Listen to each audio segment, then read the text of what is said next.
Today's topic is properties of potassium dichromate. तो dichromate जो है, पहली बात कि इस ऑरेंज कलर क्रिस्टल्स किस कलर के होते हैं? Orange red. तो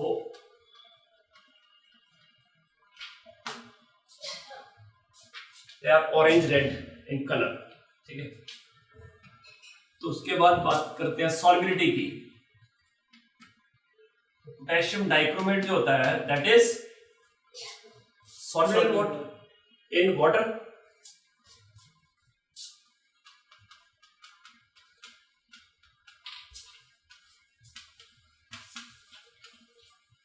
क्योंकि पोटेशियम डाइक्रोमेट अपने आप में क्या आयनिक कंपाउंड ही है, तो it is soluble in water. Then come to the action of heat.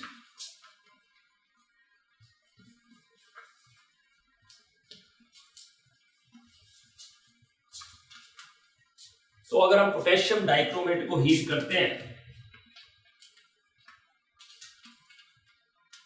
तो we get potassium chromate plus Cr2O3 chromic oxide with the evolution of oxygen. तो ऑक्सीजन इवॉल्व होता है, ठीक है ना।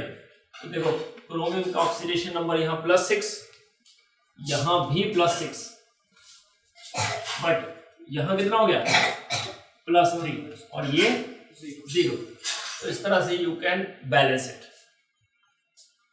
ठीक है। Potassium dichromate that gives potassium chromate along with Cr2O3 and O2। Balance कर सकते हो।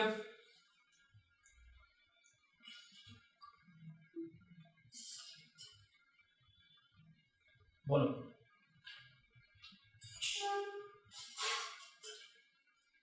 अब यहाँ ये इवन नंबर में है तो इवन तो बनाने पड़ेंगे।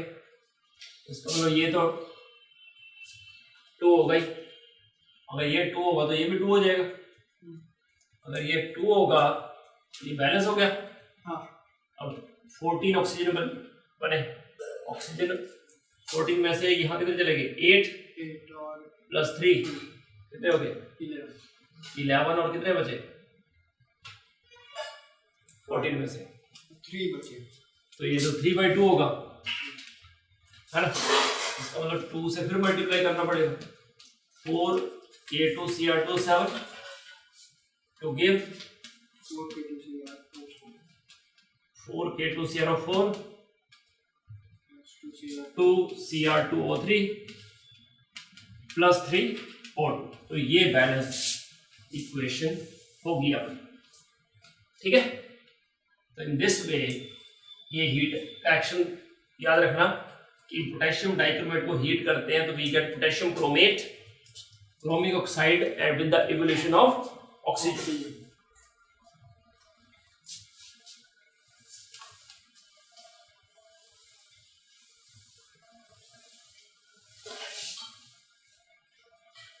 अब potassium dichromate in alkaline medium. तो पोटेशियम डाइक्रोमेट अगर एल्कलाइन मीडियम होता है तो एल्कलाइन मीडियम में it gives potassium chromate. Dichromate से क्या हो जाता है क्रोमेट। डाइक्रोमेट होता है ऑरेंज रेड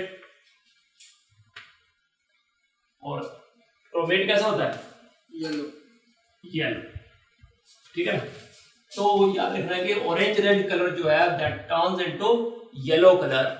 तो इसकी अगर आयनिक इक्वेशन लिखूं मैं तो ये होगा Cr2O7 2 negative in basic medium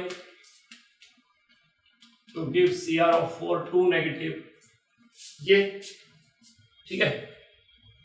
तो क्रोमियम तो पहले बैलेंस कर दिए। इधर ऑक्सीजन कितने थे 7, तो यहाँ पे 7 8। तो क्या करते हैं add H2 to the side excess of oxygen and double number of OH negative ion to the opposite side। तो ये हो जाएगा बैलेंस। तो इन दिस वे इसका मतलब यहां भी क्या बनेगा H2O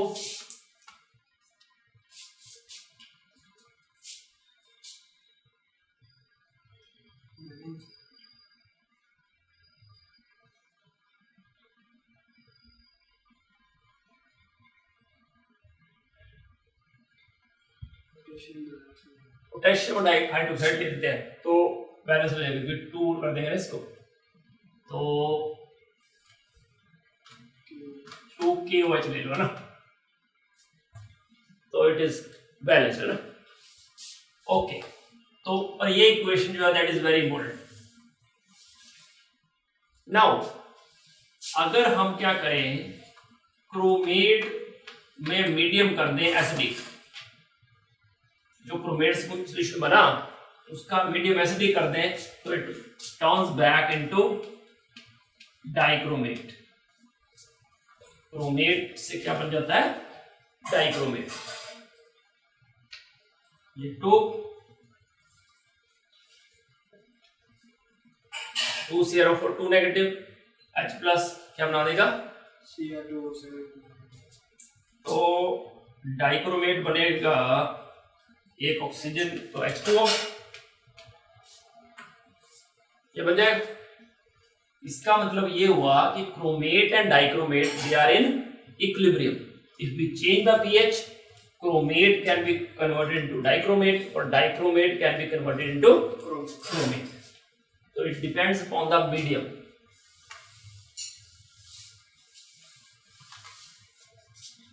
तो देखो डाइक्रोमेट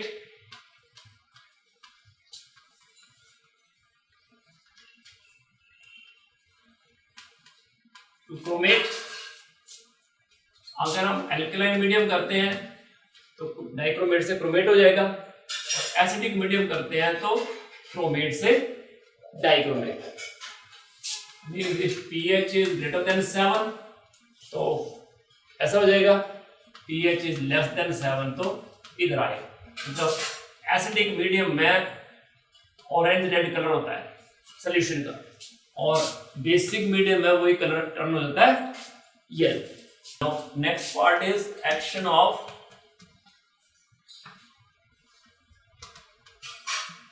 concentrated sulfuric acid। तो in cold क्या होता है, K2Cr2O7 H2SO4। So in cold it gives KHSO4 along with CrO3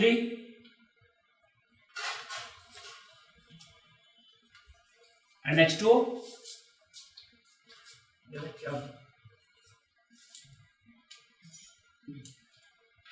इसको बैलेंस कर लो,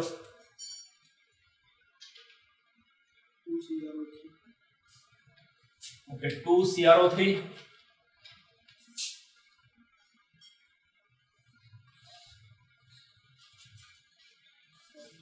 तो ये भी 2, क्योंकि पोटेशियम भी 2 है तो 2, ये 2 तो ये भी 2,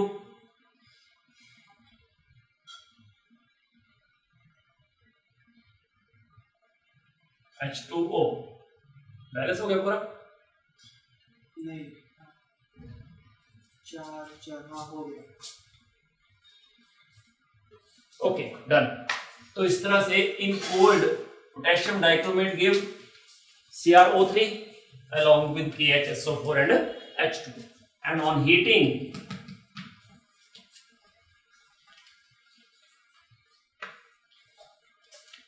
अगर हम हीट कर देते हैं तो जब रिएक्शन होगा तो it gives K2SO4 Cr2SO4 thrice plus H2O plus O2, Cr2SO4 thrice K2SO4 तो कितने हो गए 4 H2O, तो ऑक्सीजन 4 चले गए तो बचे कितने 3, ये भी 3/2 वैसे ही होगा, तो 2 से फिर मल्टीप्लाई कर दो तो क्या हो जाएगा 2 K2Cr2O7 plus 8 H2SO4 to give 2 K2SO4 to Cr2SO4 thrice 8 H2O plus 3 O2। तो ये हो गया अपना equation. In cold we get CrO3 and on heating we get chromic sulfate Cr2SO4 thrice। ठीक है, आई थिंक ग्रीन कलर का होता है Cr2O3 जो है दैट इज ग्रीन सॉलिड, और ये भी Cr2SO4 थ्राइस जो है वो ग्रीन कलर का सॉल्यूशन होता है। ठीक है, ऑक्सीडाइजिंग प्रॉपर्टी।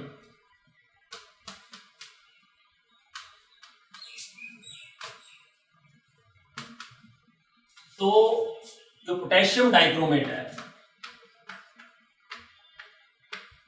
इन डाइल्यूट H2SO4, पहले हमने कौन सा लिया था, concentrated. In dilute H2SO4 it gives K2SO4 Cr2SO4 thrice plus K2SO4 Cr2SO4 thrice 4H2O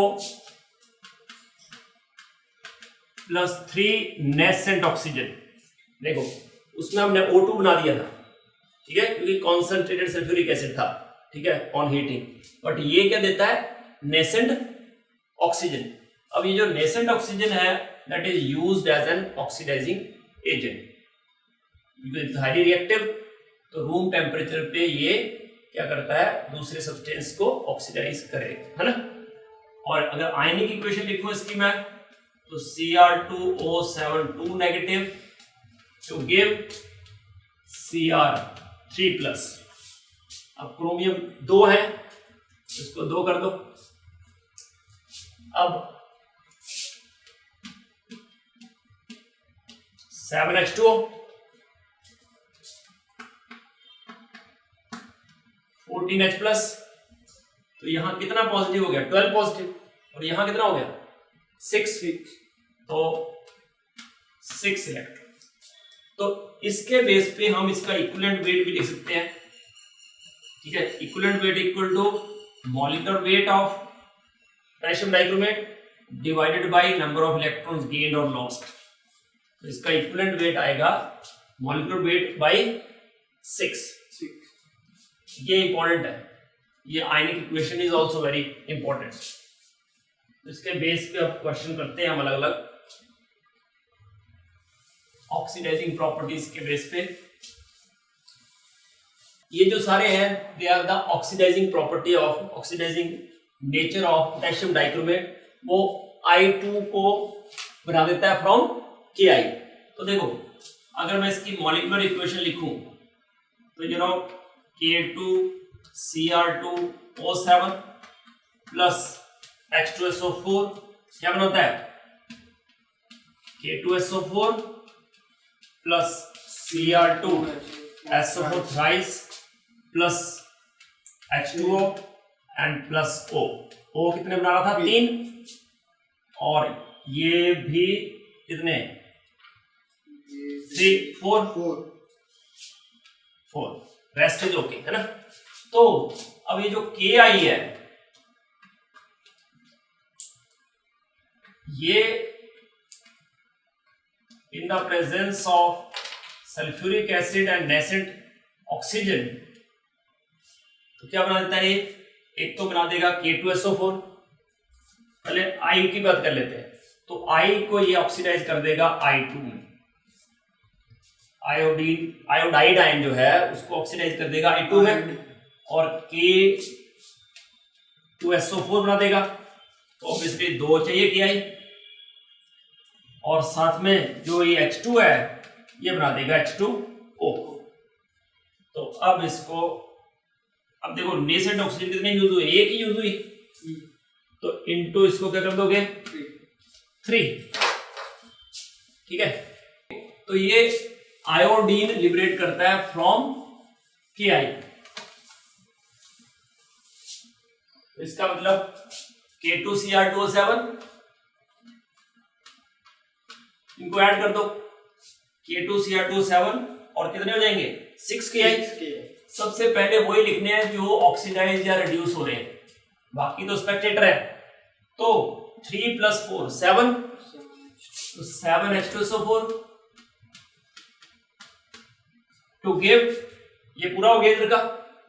nascent oxygen balance करने के लिए हमने ये 3 से मल्टीप्लाई किया है, तो ये K2SO4 तो K2SO4 ये भी है, तो 3 + 1 4 K2SO4, Cr2SO4 thrice as such, और H2O 4 + 3 7H2O। That's it. So in this way you can balance it. ठीक है। वैसे ही अगर इसको मैं आयनिक इक्वेशन लिखता तो दैट इज वेरी इजी।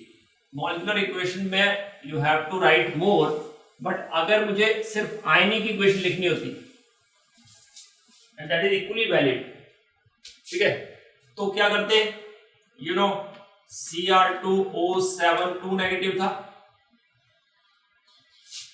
इससे क्या बन रहा था Cr3+, क्रोमियम 2 है इसलिए 2 कर दिए पहले ही, और 7 ऑक्सीजन है तो 7H2 and double number of H+ आए,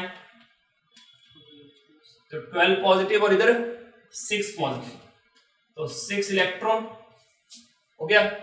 और आयोडाइड आयन यहां पे 6 इलेक्ट्रॉन आए, आयोडाइड आयन से क्या बनेगा I2, कितने आयोडीन चाहिए 2, तो मतलब 2 नेगेटिव, मतलब 2 इलेक्ट्रॉन, इसका मतलब it should be multiplied by 3, ठीक है। तो ये हो जाएगा Cr2O7 2 नेगेटिव प्लस कितने I नेगेटिव, और H+ कितने 2 Cr3+, और I2 कितने, और साथ में 7H2। सो दैट्स इट, ठीक है। ओके, तो ये दोनों इक्वेशन लिख दी, मॉलिक्यूलर वे और आयनिक वे।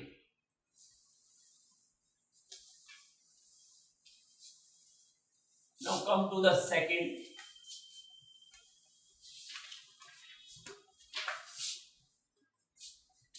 सेकंड है from it oxidises ferrous salts to ferric salt. तो अगेन एक इक्वेशन तो कॉमन लिख ही देते हैं, है ना, क्योंकि वो सब पे कॉमन होगी। तो पहले मैं ये लिखता हूं ताकि इसको हटा देंगे।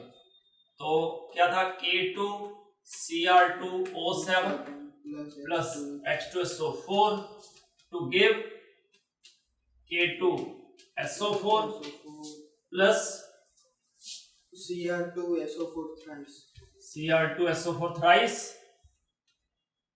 Plus 4H2O plus 3O। ठीक है। अब आपको पता है कि यहां पे क्या लिख रहा है, it oxidises ethyl alcohol into acetaldehyde. तो देखो इथाइल अल्कोहल क्या होता है CH3CH2OH। अब इसमें नेसेंट ऑक्सीजन डाल दो तो इट गिव्स CH3CHO। तो CH3CHO हो गया, तो इसका मतलब H2O निकल जाएगा। जस्ट बैलेंस इट, ठीक है। अब CH3CHO जो बनाया है, potassium dichromate is highly strong oxidising agent. तो CH3CHO को फर्दर ऑक्सीडाइज कर देता है, इसमें एसिटिक एसिड में, CH3COOH में।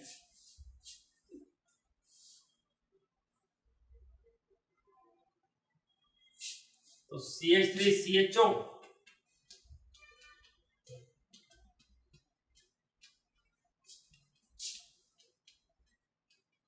CH3COOH, ये पूरा यहीं पे ऐड हो गया।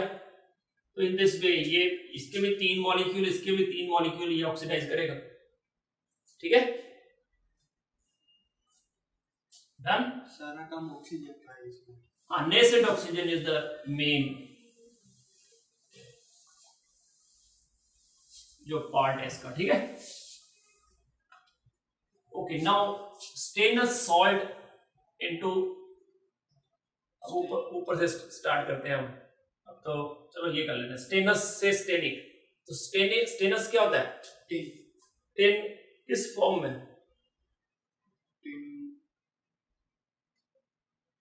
Oxidising state. अच्छा, अस मतलब लोअर ऑक्सीजन स्टेट और इक मतलब हायर। तो टिन किस में आता है? 4 कार्बन ग्रुप। Carbon family. तो कौन क्या क्या ऑक्सीडेशन नंबर होते हैं इनके? कार्बन 4 होता है। हाँ, +4। और डाउन द ग्रुप जाते हैं तो +2 ज्यादा स्टेबल होता जाता है due to inert pair effect.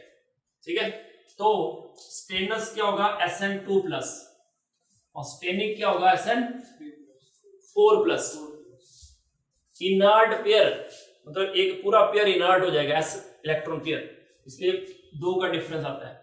तो आयनिक इक्वेशन लिखो आप इसको।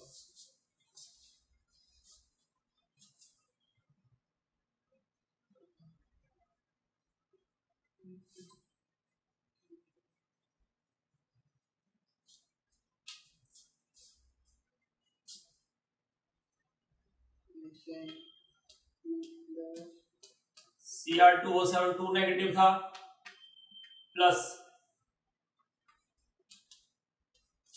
से बन रहा था Cr3+,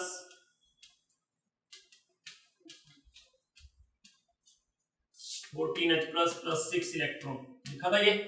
हाँ। और क्या हो जाएगा? Sn2+ से Sn4+, 2 इलेक्ट्रॉन आ जाएंगे।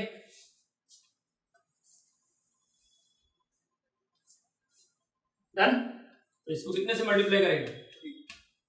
3 से मल्टीप्लाई कर दो, क्या आ जाएगा? Cr2O7 2 negative, 3 Sn2+,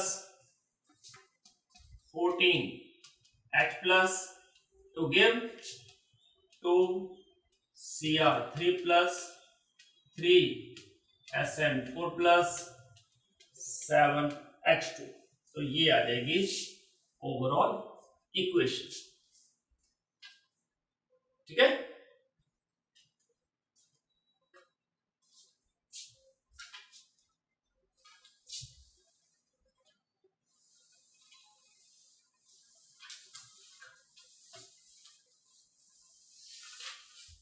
now next one is SO2 to sulfuric acid।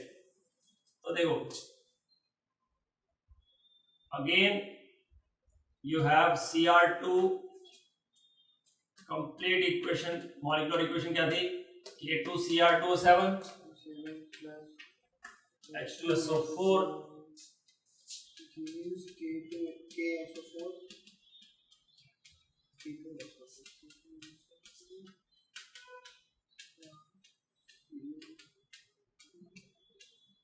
3O,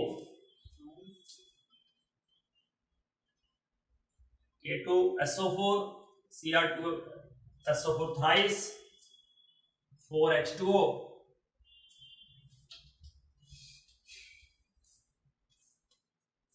ये होगी।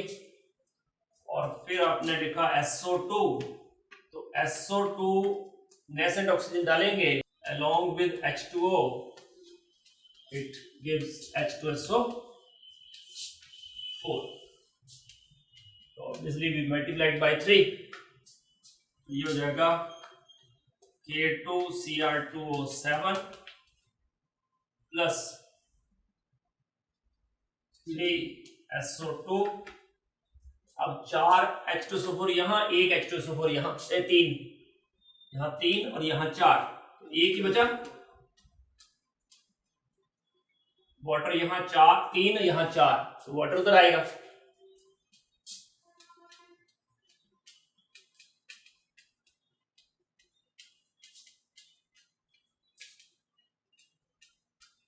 So that's it.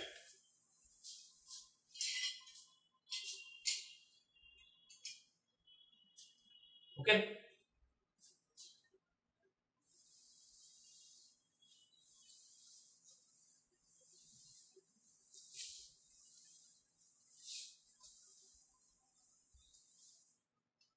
Now it oxidizes halogen acids to halogens. Again, तो हैलोजन एसिड तो वो Ki वाला किया तो वैसे ही हो जाएगा ना, जैसे HI का I2 हो जाएगा, समझे? एक कर देता हूं कि Cr2 जो आयनिक इक्वेशन वो तो सेम ही रहेगी, जो मॉलिक्यूलर इक्वेशन है वो थोड़ी चेंज होगी क्योंकि H है ना, तो K2Cr2O7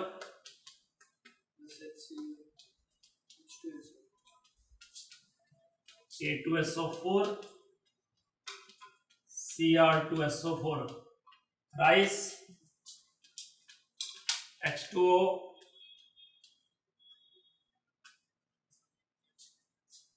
ये होगा, और साथ में क्या हुआ, हैलोजन एसिड क्या है HX, और HX से क्या बना X2, तो नेसेंट ऑक्सीजन डालोगे तो क्या बन जाएगा H2O।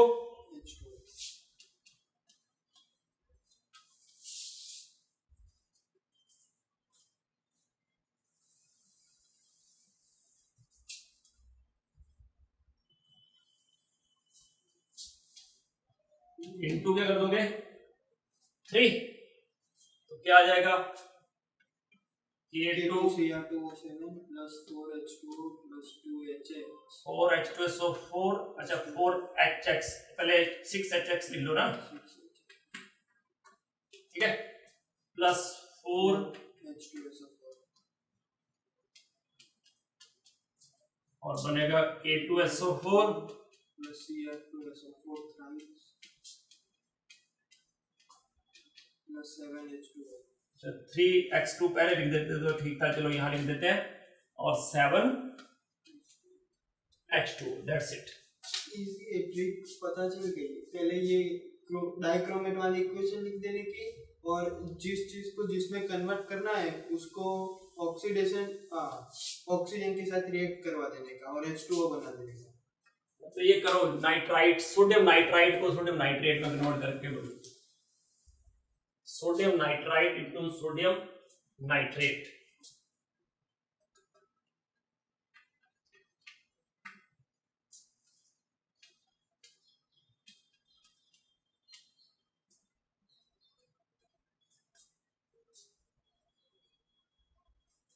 अच्छा, तो ये तो सिंपल ही हो जाएगा, एक ऑक्सीजन ऐड होगा बस, इनटू 3 करके सम कर दो, ठीक है। और आयनिक इक्वेशन अगर लिखोगे Cr2O7 2 नेगेटिव क्या था 14H plus 6 electron 2Cr3 plus 7H2O, ठीक है। और जो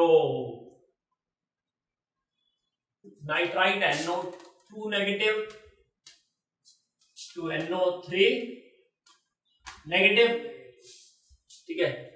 एक ऑक्सीजन एक्स्ट्रा है तो मीडियम है एसिडिक, तो add H2O to the side deficient oxygen and double number of H plus ion to the opposite side. ये हो गया, बस इसको ऐड कर दो, इसको 3 से मल्टीप्लाई करके।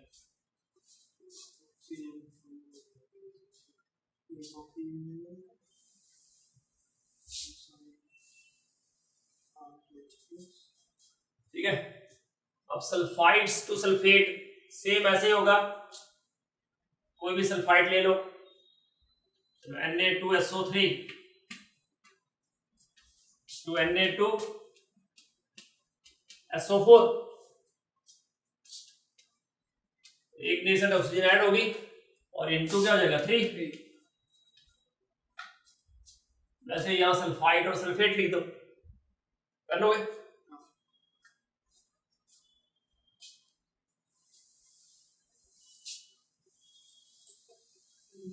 ओके, थायोसल्फेट वाला जो है वो याद रखना पड़ेगा आपको कि जो Na2S2O3 sodium thiosulphate, that will give sodium sulfate along with sulfur।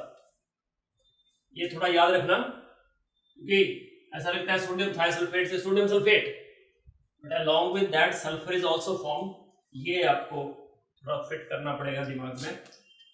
Nascent oxygen तो एक ही रहेगी इसमें भी, ठीक है, और इनटू ये भी 3 हो। डन। H2S टू सल्फर, तो H2S जो है इससे बनेगा sulphur. Again one nascent oxygen H2O into 3 add ferrous से फेरिक। तो मॉलिक्यूलर इक्वेशन में let us take ferrous sulphate,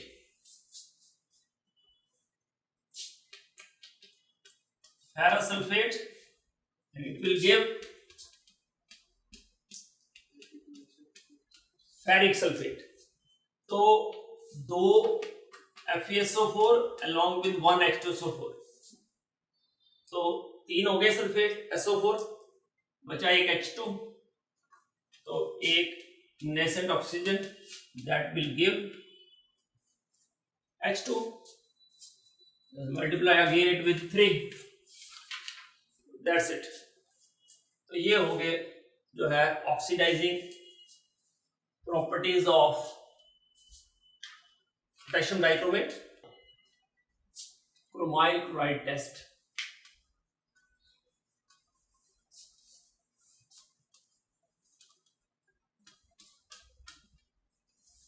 it is a qualitative test for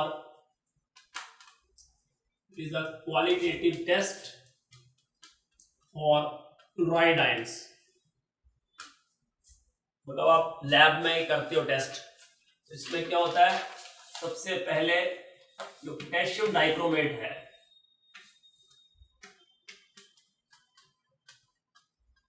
इसमें we add concentrated sulphuric acid. तो कॉन्सेंट्रेटेड सल्फ्यूरिक एसिड ऐड करेंगे eight normal temperature. In cold तो क्या बनता है, एक तो KHSO4 along with CrO3 and H2। तो फर्स्ट बैलेंस इट, CrO3 तो 2 हो जाएंगे, KHSO4 भी 2, H2SO4 भी ट्वाइस। ये बैलेंस हुआ, 2H2, अच्छा 2 हाइड्रोजन यहां आ गए, हो गया, बाकी बैलेंस है, हाँ 6 और H2O, ठीक है। तो in this way we get this part. Then जो क्लोराइड का सॉल्ट है, क्लोराइड का सॉल्ट जो है वो H2SO4 की प्रेजेंस में, दैट विल गिव HCl। मान लिया ये KCl ले लो, सोडियम क्लोराइड ले लो, ठीक है, क्लोराइड होना चाहिए। और क्लोराइड किसका नहीं होना चाहिए, silver, mercury, lead and tin, इनके क्लोराइड होंगे तो they do not give this test. ये भी इंपॉर्टेंट है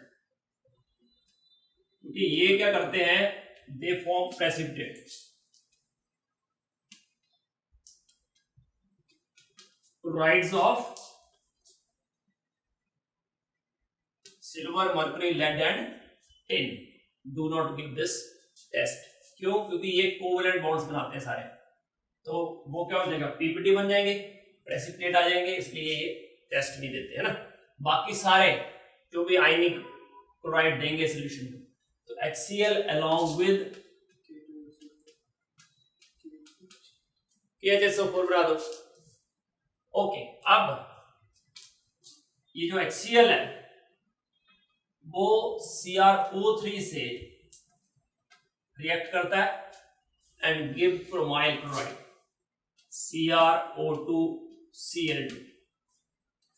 तो ये CrO3 जो है ना, ये HCl को कन्वर्ट कर देता है CrO2Cl2, ठीक है, along with क्या बन जाएगा H2O। तो बैलेंस करो इसको, चलो 2 HCl कर दें हम, हो गया, बैलेंस हो गया। ओके, तो ये in this way we get, अब इसको ऐड कर दो पूरे को। अब CrO3 2 है, मल्टीप्लाइड बाय 2, तो K2Cr2O7। तो जो HCl है वो तो इंटरमीडिएट बन रहा है ना, तो ये 2 to the 4 HCl बने, तो हमें 4 HCl से कट कर देना है। तो this way K2Cr2O7 plus 4 KCl, फिर H2SO4 6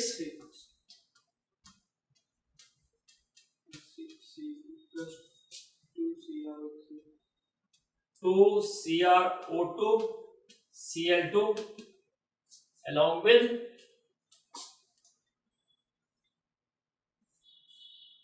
KHSO4 6 KHSO4 plus 3H2O plus 3H2O. So in this way we get reddish brown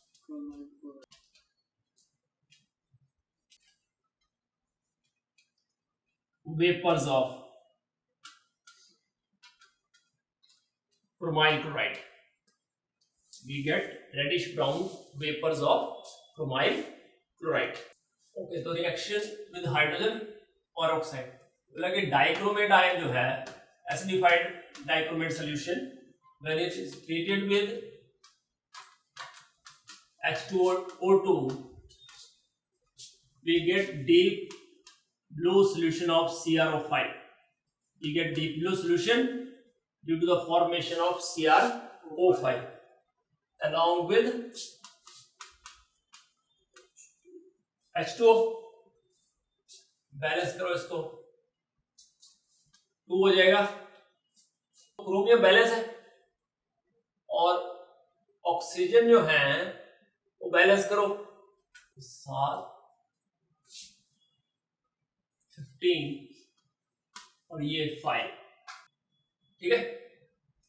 और इसमें CrO5 जो होता है बेटा, ये इसका बटरफ्लाई लाइक स्ट्रक्चर होता है। It is a peroxo compound, 2 peroxide linkage है and oxidation number of chromium here it is +6। Okay, तो डीप ब्लू कलर आ गया। अब ये डीप ब्लू कलर जो है that fades away with the passage of time on standing due to the formation of a Cr3+ which is of green color। तो green solution हो जाता है deep blue से, क्योंकि जो CrO5 है वो on standing क्या होता है, it turns into due to the formation of Cr3+। But अगर permanent कलर रखना है इसका तो it is dissolved in organic solvent like diethyl ether। Due to the formation of complex, it has a permanent deep blue color, ठीक है। अगर इसको हम ऑर्गेनिक सॉल्वेंट डाल देते हैं इसमें, तो due to the formation of the complex it remains as CrO5 and therefore it has a permanent deep blue colour. Otherwise जो है it fades away and give green solution. Okay, अब इनके structure जो है,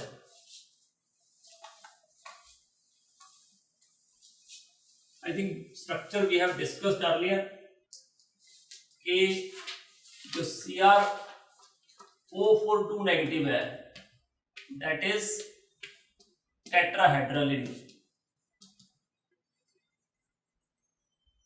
कैसा होता है ये टेट्राहेड्रल।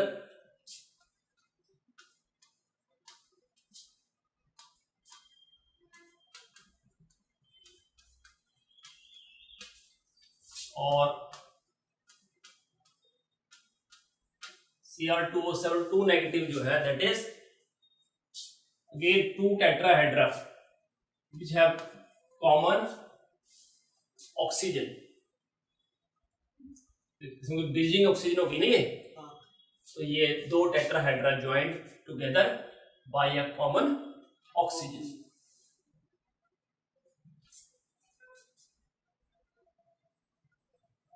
एंड दोनों के जो कलर हैं वो पहले भी डिस्कस कर चुके हैं हम।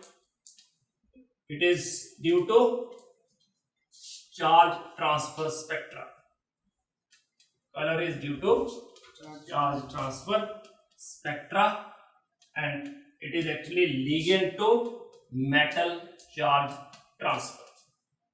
क्योंकि मेटल आयन के पास कोई भी इलेक्ट्रॉन फ्री वैलेंस इलेक्ट्रॉन बचा नहीं है, it has +6 oxidation state, therefore ligand is transferring electron towards metal, ठीक है, और इसलिए colour is due to ligand to metal charge transfer. Okay, so that's all. इतना पोटेशियम डाइक्रोमेट का कर लेना, ठीक है।